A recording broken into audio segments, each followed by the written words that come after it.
Hey everyone, welcome back to the channel. So today we have another tool review video. Today's tool that we're going to be reviewing is my Milwaukee caulk gun that I use for my liquid gaskets. And before we go ahead and get into this video, if you haven't subscribed to the channel, hit the subscribe button down below and definitely smash that like button because it helps the channel out. And with that said, let's go ahead and get started on today's video. So on our bench, we have our Milwaukee M12 caulk gun. Now, obviously, I'm a mechanic. I don't really caulk things, especially on vehicles, but we do use quite a bit of liquid gasket, and it comes in a caulking tube that we use for oil pans and anything that really requires a gasket maker. Now, I've made a video on this. If it's out, go ahead and check it out on my channel. It's good stuff, this Permatex liquid gasket. But today's video is going to be centered around this bad boy.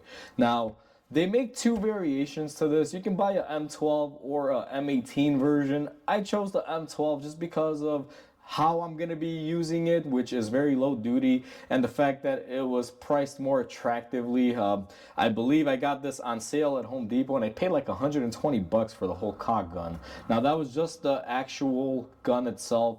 No battery. Obviously, you have to purchase a battery. I bought it as a bare tool.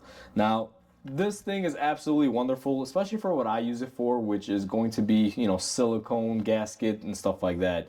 Now, if you're a heavy-duty home contractor and you're using this thing 24/7, maybe the M18 is a better option. But for me as a mechanic, it's pretty low use and it's wonderful. Now, the reason why I love this is because prior to this, I had a manual caulking gun, which works on the silicone tubes as well.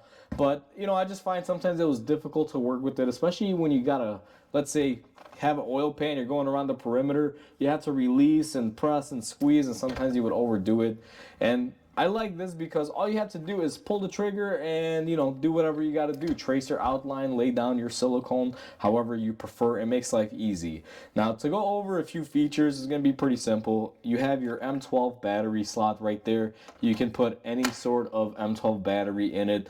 Very nice, very versatile when it comes to that part of it. We also do have our speed control right here, so you can vary how fast and how slow you want it to go. Now, this isn't really too much of a variable trigger, but I find that when I'm laying down silicone and I'm laying a bead of it on an oil pan, you can actually control it by, actuating the trigger, like press it, release it. You can get pretty good moderate flow. It is somewhat variable. And you can also fine tune it with the speeds. Now, as far as the speeds, I find that I've been using mainly speed 2 to 4. So you only really use 2, 3, and 4, at least for my liking, for the rate of how fast the silicone comes out to get that perfect amount of bead.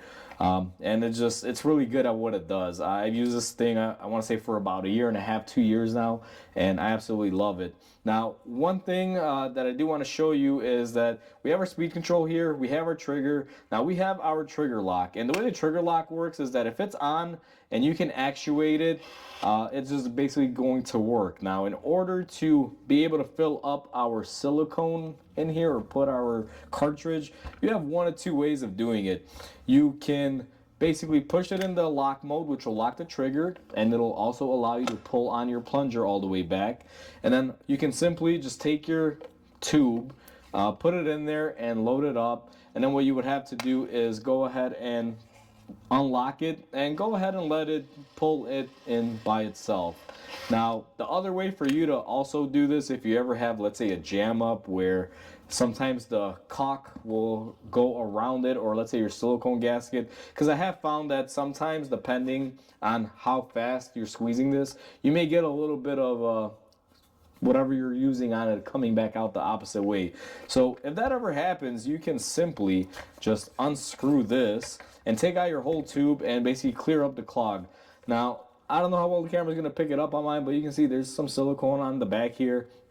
I've had some tubes where I accidentally put it on a high speed setting and it just starts mashing on it, and the tip is pretty fine. And instead of the silicone coming out of here, it will actually force it out the bottom here a little bit. And if you don't catch that and it dries up, sometimes removing the old tube can be a little difficult. That's only one drawback that I've noticed with this.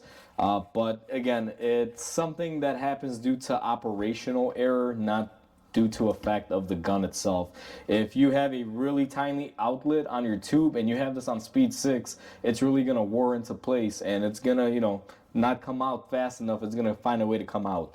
One other feature that you have, if you must use it, is you have this little needle here. If you ever need to puncture your tubes, in the mechanic world, we don't really puncture them, you just cut them.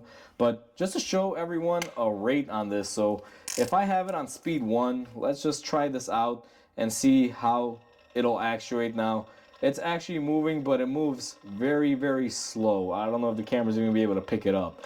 And then if we go on full speed number 6, you can see how it'll just constantly push that stuff out.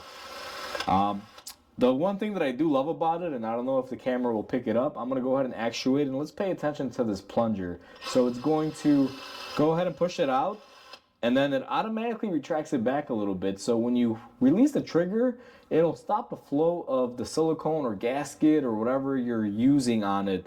It'll basically push out and then retract back, giving you that much needed pressure relief. So that way your tube is not emitting out whatever product you're using to no end. So it's a great item for that. Now, there's not a whole lot to it. Once you get used to it, like I said, I had my trials with it, and the only issue that I have found to date is that if you have a tube like this, now this liquid gasket is kind of thicker stuff, you want to have it on the lower speed settings. If you set it on a high speed setting and we have a very small tip cut out here, like I said, it's going to go in so fast that the product's going to come out through the end of the tube, and if you don't catch it, it's going to dry up and cause your tube not to come out, and obviously you're going to waste product. But if you're smart with your controls and you learn from my mistakes, leave it on setting 3 or 4 and use it, you should be good. Now, 4 would be if you had a much bigger tip. Now, I run the tip that automatically comes on this liquid gasket, and I found that it works best on 2 and 3. And like I said, you can kind of vary the controls. But overall, it's a really great item, and I absolutely love this thing. Now, for those of you wanting to pick this specific one up, I don't know if it's still made, because I've had this for about a year now, but I'm sure they got an equivalent model. Now, this specific one is the 2441-20. I will find it and link it down below. That way, if you guys are interested in looking at it or purchasing one, I'll try to find it and link to Amazon down below. So with that said, that's pretty much my review of this Milwaukee caulk gun that I wind up using for silicone gaskets. I absolutely love it. It's the best thing as far as you having a silicone gun in the shop, and it's made my life easier, and my hands are real happy that they don't constantly gotta keep pumping a trigger on the manual style. So if you guys are doing this for a living and you want something to make your life easier, definitely look at picking up one of these items, whether it be a M12 or M18. It's a great product. Hopefully everyone enjoyed this tool review. I absolutely love this thing. As always, I'll link it down below in an Amazon link for this specific product. And as always, guys, comment, like, and subscribe because it definitely helps the channel grow. I hope everyone has a wonderful day, and I'll catch you on the next video.